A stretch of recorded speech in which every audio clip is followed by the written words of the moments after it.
G'day, I'm Kevin Young. I'm Australia's most successful property investor, but I started out poor and I'm constantly being asked, how do you do it? How do you get there? You ask me, I'll give you the solutions.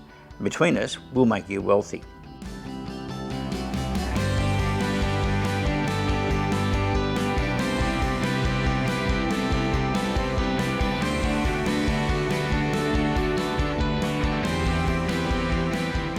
This next one's really close to my heart. It's Mike from Queensland asks, should I use super to increase my property portfolio?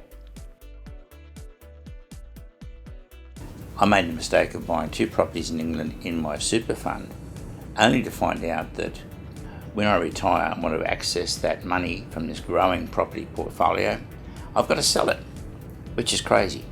You can't take the front door down to the supermarket and buy food. You've got to sell your whole property. You should be able to borrow against your property.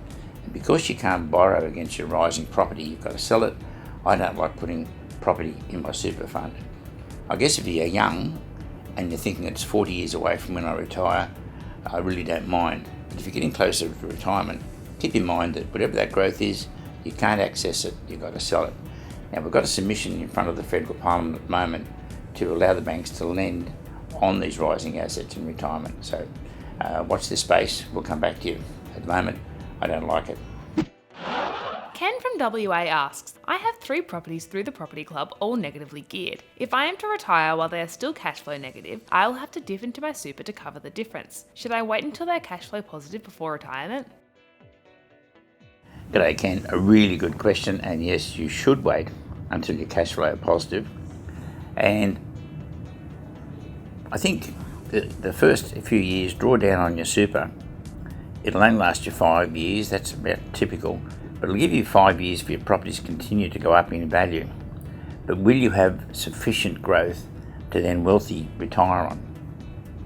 Sit down, inside the club we've got a program, we'll work it out for you so you'll know right now what you're doing next year, the year after, the year after, and the year after, so that yes, you'll be cash flow positive, yes, you'll be retired, but you'll know that you have sufficient properties to fund a wealthy retirement.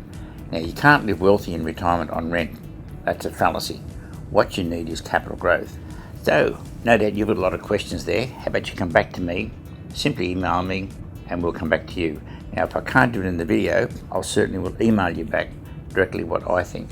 So, I love property. My aim is to create 90,000 millionaires, and my aim is to make you one of them. Now, let's face it, if I've got 90,000 millionaires, I'm happy, I'll retire. So, I don't want to wait till I'm 243.